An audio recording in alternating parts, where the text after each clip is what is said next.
Le besoin d'une base de données précise sur l'interface terre-mer a été défini et affiné dans le cadre du pôle métier mer et littoral du CRIJ. Pôle métier animé par le service mer de la région qui rassemble la plupart des gestionnaires du littoral.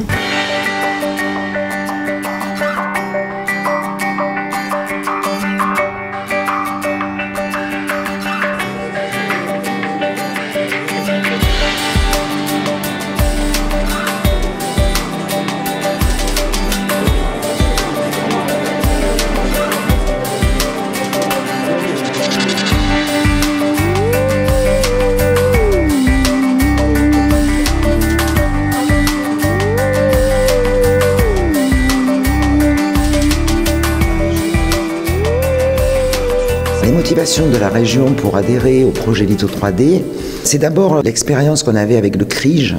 Et on s'est rendu compte que de mettre à disposition de tout le monde des données géographiques et des plans permettait d'améliorer évidemment la perception du territoire et rendait énormément de services aux collectivités, notamment quand ils avaient besoin de faire des études. Et il nous manquait des données en termes de fonds marins. Litho 3D, c'est une base de données qui vise à décrire l'ensemble du littoral français, métropolitain et outre-mer, pour avoir le relief aussi bien en mer qu'à terre à très haute résolution. Donc c'est un projet qui est mené par l'IGN et par le CHOM. Donc l'IGN s'occupe d'acquérir la donnée sur le domaine terrestre, le CHOM sur le domaine maritime. Après on fusionne toutes ces données-là au sein d'une base de données unique qui est à la fois continue et cohérente entre la terre et la mer. La base de données Litho 3D est le produit de levées LIDAR sur la partie terrestre, de levées LIDAR bathymétrique sur la partie maritime et est appelée à décrire l'altimétrie du sol avec une densité de l'ordre d'1 mètre en espacement entre chaque altitude, chacune d'entre elles ayant une précision de l'ordre de 20 cm. Donc ce sont des lasers installés sur des avions qui permettent de mesurer les reliefs terrestres et également les reliefs sous-marins.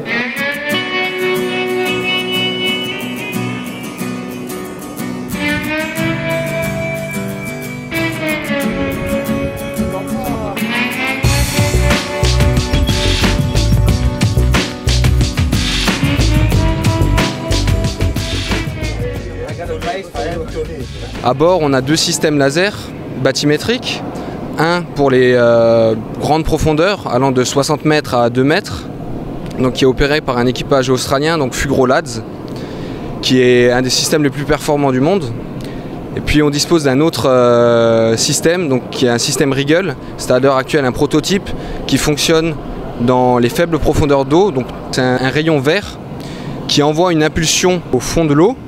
Donc il y a plusieurs réfractions, donc une première réfraction qui émane de la surface de l'eau, une deuxième qui émane des fonds marins, et puis le temps d'intervalle entre les 2 impulsions nous permet de mesurer la profondeur de l'eau sur l'ensemble de la côte. On est peut-être amené à voler 2 fois la même ligne, donc ça dépend en fonction des traitements et de la validation des données qui est après fait dans un bureau basé sur Hyères où une équipe de 4 à 5 personnes s'occupe de valider les données.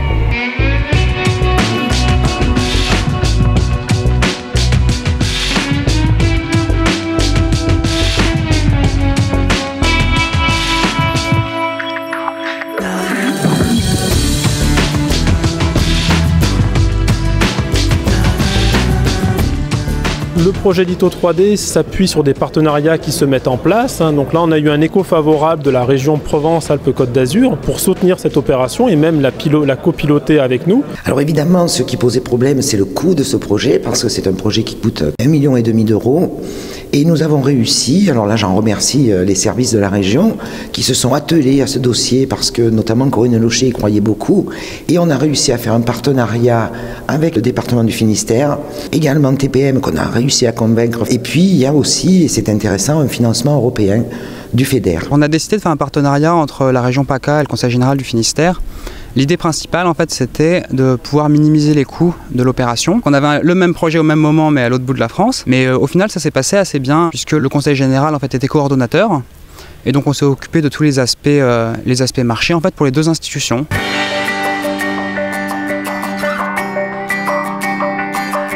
On a aujourd'hui un problème qui vient de la mer. Souvent, on a vu qu'on a des problèmes de submersion. Et donc cet outil nous est paru particulièrement intéressant et adapté la prise en compte justement de ces risques et à la mise à disposition, comme on l'a fait pour les outils du CRIJ, de toutes ces collectivités qui ont besoin de connaître les difficultés pour pouvoir les gérer. La gestion et la prévention des risques, évidemment, c'est le premier domaine d'emploi. C'est par lui que l'ITO 3D a été mis en œuvre au départ pour répondre à ces aléas que sont les tsunamis et les inondations également. Bien entendu, après, le suivi environnemental, l'aménagement du territoire et enfin une aide au développement économique où positionner les éoliennes, favoriser l'essor touristique.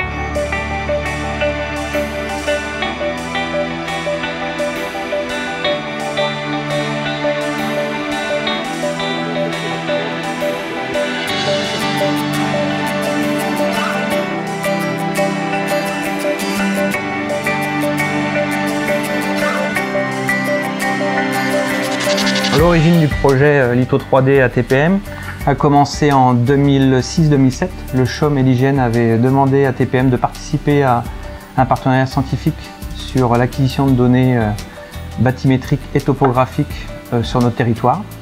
Donc était un levé expérimental à l'époque. Nous avons ensuite récupéré les données en 2009 à peu près. Nous avons commencé à les intégrer dans notre SIG, en particulier sur notre base référentielle, pour en fait alimenter l'ensemble de nos projets sur une donnée, on va dire, de meilleure qualité côté topographique et une donnée qui était pratiquement complètement inconnue sur la partie bathymétrique. Sur la grande jetée, qui faisait l'objet en fait d'une étude de réflexion pour la renforcer, puisqu'elle date, en fait l'ITO 3D nous a servi comme donnée de base référentielle pour pouvoir comparer les levées qui avaient été réalisées par les prestataires et en particulier de réduire l'enveloppe de prestations qui était prévu pour lever toute la bathymétrie autour de cette grande jetée. Là, on attend en fait d'avoir l'ensemble de la donnée pour pouvoir commencer à créer et à travailler sur des modèles, en particulier sur l'inondation, puisqu'en fait, c'est seulement avec l'ensemble des données qu'on peut commencer en fait à vraiment travailler sur tout ce qui est simulation ou vision globale du territoire et en particulier de la partie bathymétrique, qui va être une vraie découverte, puisque par définition, aujourd'hui, nous n'avons pas de MNT sous-marin, donc voilà.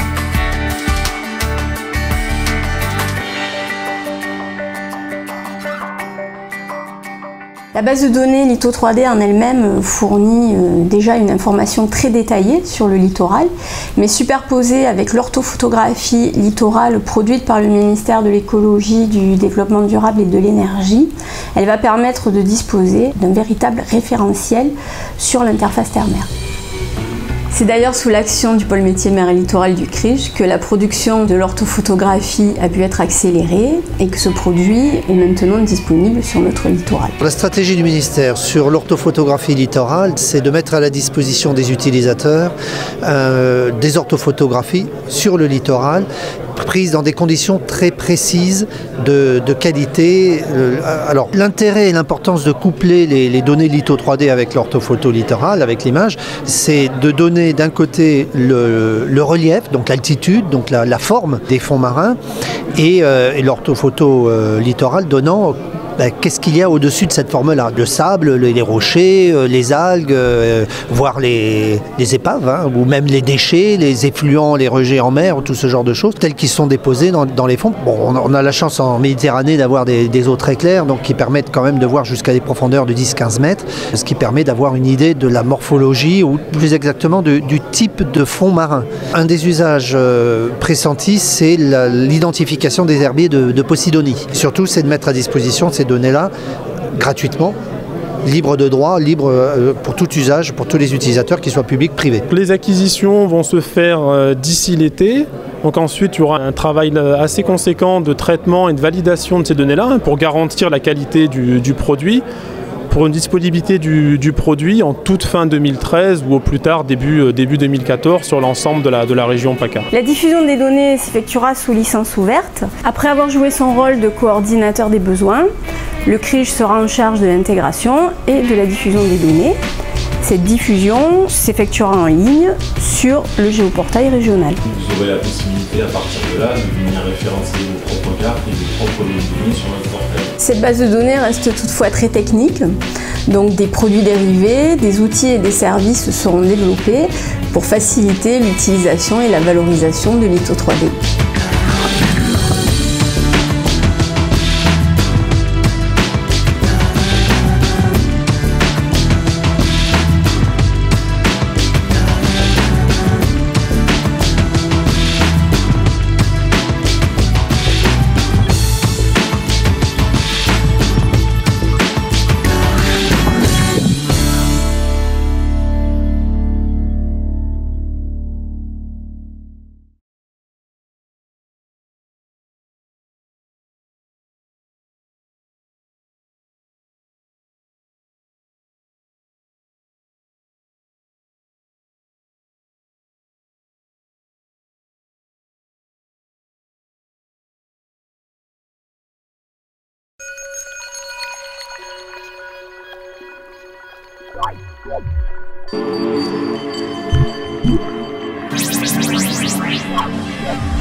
Chaque hiver, quasiment, le littoral de la Côte d'Azur est frappé par de forts coups de mer. Des tempêtes qui ont des conséquences importantes sur les infrastructures des plages, mais aussi sur leur superficie. À Cannes, la ville est ainsi contrainte de réensabler ses plages avant chaque saison estivale. Pour lutter contre l'érosion et les dégâts provoqués par ces intempéries, la municipalité a lancé la construction d'une digue sous-marine de 550 mètres de long, installée au large des plages de la Croisette, à 90 mètres du rivage, immergée à 3,50 mètres de profondeur. Constitué de plusieurs boudins en géotextile remplis de sable, cet ouvrage innovant et écologique agira comme une vraie barrière de corail. Cette digue en boudin géotextile va permettre aussi au milieu marin de se fixer dessus et ainsi au fur et à mesure pouvoir s'intégrer et pérenniser sa présence au fond. Le but de cette digue qui restera sous la mer et qui ne sera pas visible depuis la surface, c'est de casser le phénomène de houle souterrain qui vient au moment où il arrive sur le rivage, remonte vers le haut pour faire les vagues que l'on connaît qui s'abattent sur la Croisette. Un procédé novateur qui devrait réduire de 30 à 40% ce phénomène. Invités à s'exprimer sur le sujet, les Cannois ont approuvé ce projet, tout comme le commissaire enquêteur qui a donné un avis positif sur ce dispositif élaboré dans le respect de l'environnement. Dans quelques semaines, le rivage cannois ne subira plus les conséquences des coups portés par la mer. Le littoral va pouvoir être reconstruit de manière durable. Dans les prochaines années, les plages devraient également regagner quelques mètres sur la mer. Une bonne nouvelle pour les amateurs de baignade.